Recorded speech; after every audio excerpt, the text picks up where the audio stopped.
সুপ্রিয় সপ্তম শ্রেণীর শিক্ষার্থীবৃন্দ, আশা করছি সবাই ভালো রয়েছে। তো তোমাদের গণিত বইয়ের 179 পৃষ্ঠার 4 নাম্বার যে ম্যাথটি রয়েছে এই ম্যাথটি সমাধান করে দেখাবো। তো চলো শুরুতেই এই ম্যাথটি পড়ে নেই এবং এখানে কি কি রয়েছে সে বিষয়ে জেনে নেই। তো শুরুতেই যে বিষয়টি রয়েছে তা হচ্ছে একটি পুরাতন ক্যালেন্ডারের পিছনের পৃষ্ঠায় 15 সেন্টিমিটার ব্যাসার্ধের একটি বৃত্ত আঁকো। তো আমি একটি চিত্র দেখাচ্ছি, ঠিক এভাবে অঙ্কন করলে বিষয়টি আরো ক্লিয়ার বুঝতে পারবে। সো মনে করো এটা তোমাদের বাড়িতে একটা পুরাতন ক্যালেন্ডার ছিল। সো আমি এটা এভাবে অঙ্কন করতেছি বোঝানোর সুবিধার্থে। এটা হচ্ছে তোমাদের বাড়ির যে পুরাতন ক্যালেন্ডার, এটা হচ্ছে সেই ক্যালেন্ডার। ওকে, সো এখানে 15 সেন্টিমিটার ব্যাসার্ধের একটি বৃত্ত অঙ্কন করতে বলেছে। সো আমি একটি বৃত্ত এখানে অঙ্কন করতেছি। সো সেম ভাবে হবে না, একটু কম বেশি হতে পারে। সো মনে করো এটা 15 সেন্টিমিটার ব্যাসার্ধের একটি বৃত্ত। সো এরপর রয়েছে এবার ক্যালেন্ডারের বৃত্তাকৃতি অংশটুকু কেটে নাও, অর্থাৎ তোমরা কাঁচি বা ছুরি দিয়ে ঠিক এই যে এপাশে অংশগুলো রয়েছে এগুলো বাদ দিয়ে শুধুমাত্র বৃত্তটুকু রাখবে, এই পাশের টুকু সব কেটে দিবে। ঠিক আছে, কেটে বাদ দিয়ে দিবে। তাহলে এই যে শুধুমাত্র বৃত্তটুকু, এই বৃত্তটুকু তোমাদের রাখতে হবে। এরপর বৃত্তাকৃতি অংশ থেকে 2.5 সেন্টিমিটার ব্যাসার্ধের দুটি বৃত্তাকৃতি অংশ, অর্থাৎ এই মাঝে এই প্রথম যে বৃত্তটা অঙ্কন করেছো এর মাঝে 2.5 সেন্টিমিটার ব্যাসার্ধের দুটি বৃত্ত অঙ্কন করতে হবে। সো আমি এখানে দেখো দুটি বৃত্ত মনে করো অঙ্কন করে দিলাম, এখানে একটা বৃত্ত অঙ্কন করেছি এবং এখানে একটি বৃত্ত অঙ্কন করলাম। সো এটার কিন্তু ব্যাসার্ধ 2.5 সেন্টিমিটার, অর্থাৎ 2.5 সেন্টিমিটার এবং 3.5 সেন্টিমিটার দৈর্ঘ্য ও 2 সেন্টিমিটার প্রস্থের একটি আয়তাকৃতি অংশ কেটে ফেলে দাও। তাহলে এখানে 3.5 সেন্টিমিটার মনে করো দৈর্ঘ্য এবং প্রস্থ রয়েছে 2 সেন্টিমিটার। এই যে এই যে আয়তক্ষেত্র, এই আয়তক্ষেত্রটি অঙ্কন করলাম। সো এই যে এখানে যে আয়তক্ষেত্র এবং বৃত্ত অঙ্কন করেছি এগুলো কেটে ফেলে দিতে হবে। ফেলে দেওয়ার পর এই যে বাকি অংশগুলো থাকবে এগুলো তোমাকে রং করতে হবে, যে কোনো একটা কালার দিয়ে রং করতে পারো, লাল, সবুজ, নীল, হলুদ, যা খুশি এরকম মনে করো রং করবে। এগুলো কিন্তু কেটে ফেলে দিবে, কাঁচি দিয়ে বা ছুরি দিয়ে কেটে ফেলে দিবে। ওকে, এরপরে এই ভিতরে যে অংশগুলো রয়েছে এগুলো সবগুলো রং করবে। এখন প্রশ্ন হচ্ছে এই যে রং করা যে অংশটুকু রইলো, এই রং করা অংশের ক্ষেত্রফল কত তা নির্ণয় করতে হবে। সো এই যে রং করা অংশ আমি যে রং করলাম এখানে, এই রং করা অংশের ক্ষেত্রফল আমাকে বা তোমাকে নির্ণয় করতে হবে। তো চলো এই প্রশ্নের অ্যান্সারটি করে দেখানো যাক। তো কৃষ্ণ একাডেমি ইউটিউব চ্যানেল এবং কৃষ্ণ একাডেমি বিডি ফেসবুক পেজে আপনাদের স্বাগতম। ভিডিওটি শুরু করার পূর্বে সবার কাছে রিকোয়েস্ট থাকবে, আমার এই চ্যানেলে তোমরা নতুন দর্শক হয়ে থাকলে অবশ্যই চ্যানেলটিতে সাবস্ক্রাইব করে পাশে বেল আইকনে ক্লিক করে অল ট্যাপ করবে। আর এরকম ধরনের ভিডিও আরো চাও কিনা অবশ্যই জানাবে। ওকে, তো এই যে রং করা অংশটুকু আমরা দেখালাম, এই অংশটুকুর ক্ষেত্রফল আমাকে নির্ণয় করতে হবে। তো চলো দেখে নেই 4 নাম্বার। সো এখানে দেওয়া আছে বৃত্তের ব্যাসার্ধ। সো এখানে বৃত্তের ব্যাসার্ধ, যে বড় বৃত্তটি আমাকে অঙ্কন করতে হবে তার ব্যাসার্ধ দেওয়া রয়েছে। সো বৃত্তের ব্যাসার্ধ সমান সমান এখানে রয়েছে 15 সেন্টিমিটার। তো আমি এগুলো সবগুলো ইংরেজিতে লিখবো যাতে সহজেই বুঝতে পারো তোমরা। So 15 centimetre, 15 centimetre. এরপর যে বৃত্তের ক্ষেত্রফল তা আমাকে নির্ণয় করতে হবে। সো অতএব বৃত্তের ক্ষেত্রফল সমান সমান আমরা একটি সূত্র জানি বৃত্তের ক্ষেত্রফল নির্ণয়ের জন্য, পাই আর স্কয়ার। সো আমি এখানে লিখে নিচ্ছি পাই আর স্কয়ার। আমরা জানি এখানে একক হবে বর্গ একক, যেহেতু আমরা মান বসাইনি তাই আমরা এভাবে এখানে করে নিচ্ছি। সো ইকুয়াল টু, এখানে পায়ের মান আমাদের মুখস্থ রয়েছে 3.1416। তো তোমরা শুধুমাত্র 3.14 লিখলেই হবে। এরপর ইনটু এখানে আর এর মান, তো আর এর মান কিন্তু আমরা এখানে জেনেছি 15 সেন্টিমিটার। সো এখানে আর এর মান ব্যাসার্ধ লেখার পর এখানে তোমরা আর লিখবে, তাহলে বিষয়টা আরো ক্লিয়ার বুঝতে পারবে। ওকে, সো আর এর মান রয়েছে 15, এর 15 তার উপর একটা স্কয়ার দিতে হবে। সো এত দিলাম। এরপরে এই একক যেহেতু দেওয়া আছে বর্গ সেন্টিমিটার, সো আমরা এখানে আর একক না দিয়ে এককের মানটি লিখে দিব। সো এত বর্গ সেন্টিমিটার। এরপর 3.14 ইন্টু 15 গুণ করলে হবে 225। সো এত বর্গ সেন্টিমিটার।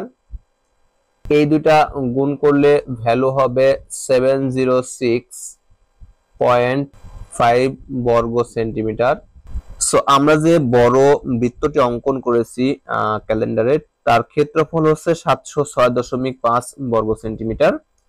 সো এরপর আমরা ঠিক বড় বৃত্তের মধ্যে আরো দুটি ছোট বৃত্ত অঙ্কন করেছি, তার ক্ষেত্রফল এখন আমরা নির্ণয় করে নিব।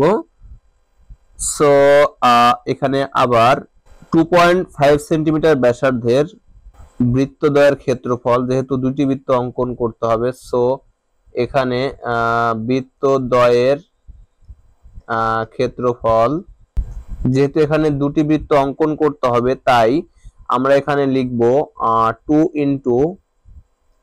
ইন্টু একটি বৃত্তের ক্ষেত্রফলের সূত্র হচ্ছে পাই আর স্কয়ার। সো পাই আর স্কয়ার লিখলাম। এখানে একক হবে অবশ্যই বর্গ একক লিখতে হবে, এখানে তোমরা মিস করবা না, এখানে বর্গ একক লিখে দিবে। ওকে, এখানে বর্গ একক হবে। সো এরপরে আমরা ভ্যালু বসাবো, যেহেতু 2.5 সেন্টিমিটার ব্যাসার্ধ, সো এটা হচ্ছে আর এর মান হবে। তো এই জন্য আমরা শুরুতে লিখবো 2 ইন্টু এই পায়ের মান 3.14 এবং এখানে আর এর মান 2.5 এর মাথার একটা স্কয়ার দিতে হবে। সো আমরা এখানে বর্গ সেন্টিমিটার লিখে দিব। সো এরপরে আমরা এই দুটাকে গুণ করে নিব। তাহলে যদি আমরা এই দুটা গুণ করে থাকি, এই দুটা গুণ করলে শুরুতে হবে 6.28 ইন্টু 2.5 কে যদি আমরা 2.5 কে স্কয়ার করলে হবে 6.25। সো এটা আমরা আরেকবার ক্যালকুলেট করে নিলাম যাতে ইজি হয়। একক হবে বর্গ সেন্টিমিটার। এখানে ভ্যালু পাবো 39.25 বর্গ সেন্টিমিটার। এর পরবর্তী অংশ যা রয়েছে তা দেখাবো। এরপর পুনরায়, যেহেতু একবার আমরা আবার ইউজ করেছি, এরপর এখানে ইউজ করব পুনরায়। সো পুনরায় এবার আয়তক্ষেত্রে যে পরিমাণ দেওয়া রয়েছে সে আলোকে আয়তক্ষেত্রের ক্ষেত্রফল নির্ণয় করতে হবে। সো আয়তক্ষেত্রের দৈর্ঘ্য সমান 3.5 সেন্টিমিটার এবং প্রস্থ রয়েছে 2 সেন্টিমিটার। অতএব আয়তক্ষেত্রের ক্ষেত্রফল সমান আমরা সূত্র জানি দৈর্ঘ্য গুণ প্রস্থ। সো আমরা এখানে শুরুতে সূত্র বসিয়ে নিব। দৈর্ঘ্য গুণ প্রস্থ এখানে হবে বর্গ একক। দৈর্ঘ্য রয়েছে এখানে 3.5, সো 3.5 ইন্টু এখানে 2, এখানে লিখতে হবে আমাকে বর্গ সেন্টিমিটার।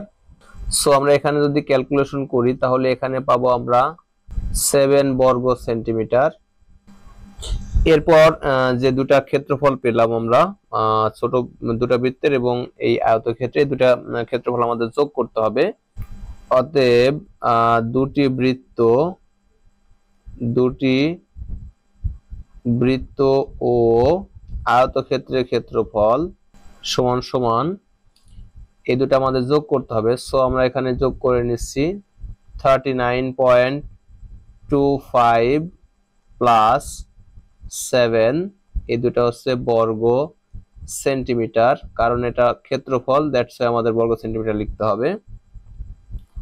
তাহলে এই দুটো যোগ করলে আমরা ভ্যালু পাবো, এই দুটো আমরা যোগ করলে পাবো 46.25 বর্গ সেন্টিমিটার। সো এবার মোট যে ক্ষেত্রফলটি ছিল অর্থাৎ বড় বৃত্তের ক্ষেত্রফল থেকে এই 46.25 যদি বিয়োগ করা হয় তাহলে কিন্তু যে অবশিষ্ট যে রং করা অংশটুকু ছিল সে অংশের ক্ষেত্রফল আমরা পেয়ে যাব। সো চলো নির্ণয় করা যাক। অতএব রং করা অংশ, যেহেতু আমরা বাকি অংশটুকু রং করেছি, সো রং করা অংশ সমান সমান মোট যে ক্ষেত্রফল তা ছিল 706.5 এবং তা থেকে আমরা পরবর্তী যে ক্ষেত্রফল পেলাম তা হচ্ছে 46.25 এত বর্গ সেন্টিমিটার। 706.5 থেকে 46.25 বিয়োগ করতে হবে। তো এটা যদি করি আমাদের ক্যালকুলেশন হবে 660.25 এত বর্গ সেন্টিমিটার। এই ক্যালকুলেশন করতে যদি তোমাদের কোনো সমস্যা হয়ে থাকে তাহলে অবশ্যই আমাকে কমেন্টে জানাবে, তাহলে আমি যে সেপারেশন দশমিকের যোগ বিয়োগ গুণ ভাগ রয়েছে সে ক্যালকুলেশন কিভাবে করতে হয় এগুলো দেখাবো। ওকে, সো এখানে যে রং করা অংশ ছিল আমরা সেভাবে অ্যান্সারটি লিখব। অ্যান্সার এখানে অ্যান্সার রং করা অংশের রং করা অংশের ক্ষেত্রফল 660.25 এত বর্গ সেন্টিমিটার। তো এটা হচ্ছে অ্যান্সার।